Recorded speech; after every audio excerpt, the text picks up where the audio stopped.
10. The Gong Farmer. Gong was an old word for human waste. Apparently, calling them poop guys wasn't dignified enough for the 1300s. About 800 years ago, plumbing simply didn't exist yet. Every home and castle sat on top of a cesspit, a giant stone basement filled with centuries of digestion. Eventually, that pit filled up. When it did, someone had to climb inside and shovel it all out by hand. That person was the Gong Farmer. They worked strictly at night. This wasn't to be mysterious. It was a city rule because the smell was so bad, nobody wanted it moving through the streets while people were awake. Workers climbed into these deep pits armed with just buckets and shovels, facing toxic gases that could knock a person out instantly. Surprisingly, the job paid very well. It turns out the best way to make money back then was doing a job so revolting that nobody else would touch it. They even sold the waste to farmers as fertilizer, early medieval recycling. The danger was real. Some pits had fumes that could suffocate you, and others could collapse entirely. If you passed out down there, you were on your own.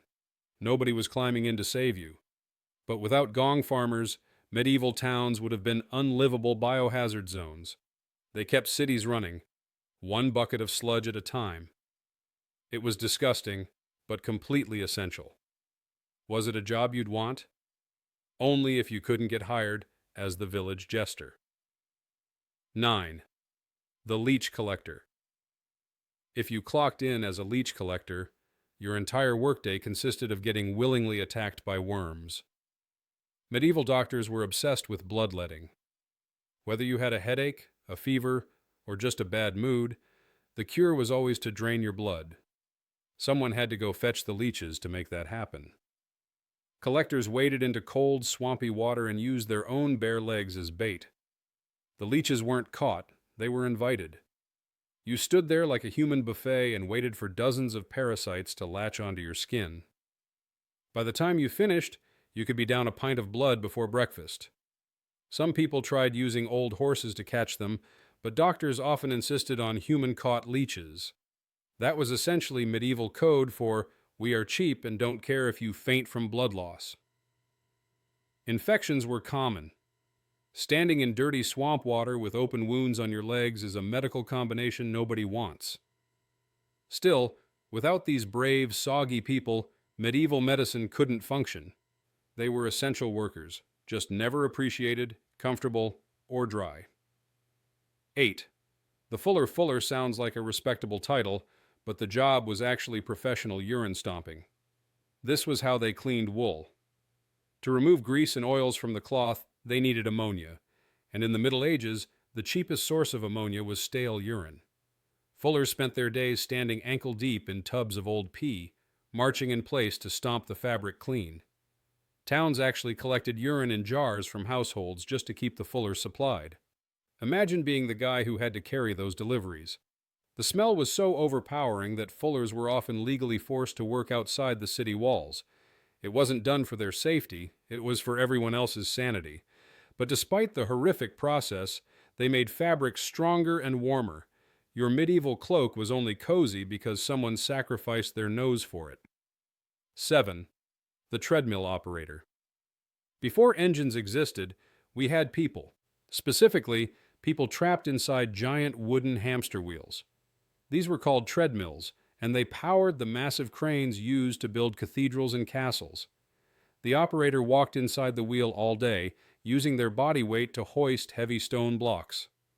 The real danger was physics. If the heavy load slipped or the operator lost their footing, the wheel wouldn't just stop, it would accelerate violently. Operators could be spun around inside a giant rotating doom machine while a ton of rock dangled above them.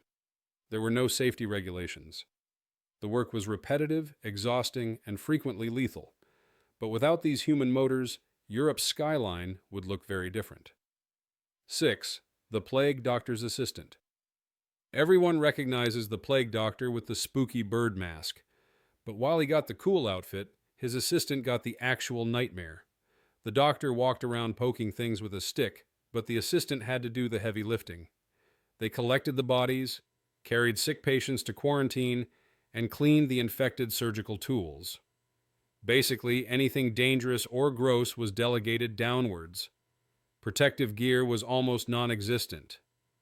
While the doctor had his leather beak, the assistant was constantly exposed to fleas, rats, and the plague itself. It was a job with competitive pay, but a very short career expectancy. 5. The rat catcher rats were a disaster in the Middle Ages. They ate the food supplies and spread disease everywhere. Enter the rat catcher. Armed with terriers, ferrets, and traps, these workers were the medieval version of an exterminator. They crawled into sewers, barns, and dark storage rooms to hunt them down. It wasn't glamorous. They were constantly scratched and bitten, exposing them to every disease in the book. Despite what people thought, rat catchers didn't build up immunity to the plague. They mostly just built up scars. They were essential for protecting the food supply, but they got zero respect and a lot of infections. 4. The Resurrectionist. Resurrectionist sounds magical, but it was just a fancy word for a professional grave robber.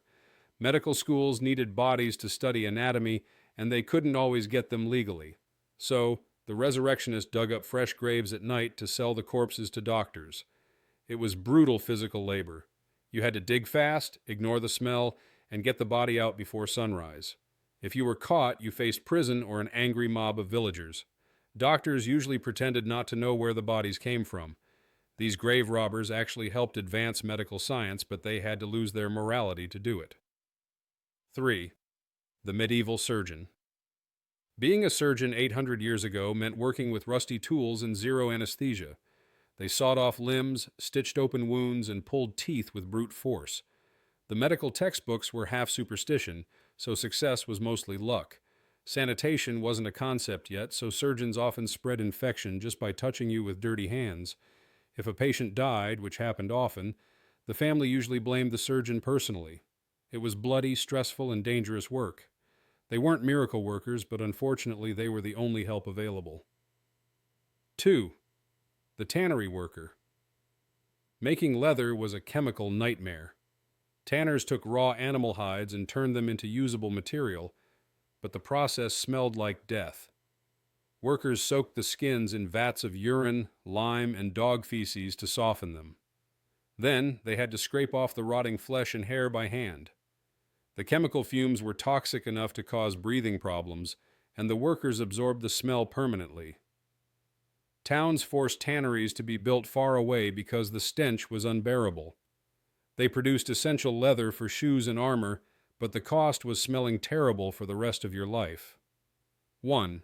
The Bolter medieval grain storage wasn't sealed, so flour was often full of bugs, mold, and rocks. The bolter's job was to sift all that out. They shook giant cloth sieves for hours a day, standing in a cloud of dust. They inhaled mold spores and pulverized bug parts constantly, which guaranteed lung and eye problems. If you didn't like insects, this was the wrong job. You spent all day picking beetles out of the food supply. It was boring and unhealthy, but without them, your bread would have been crunchy for all the wrong reasons.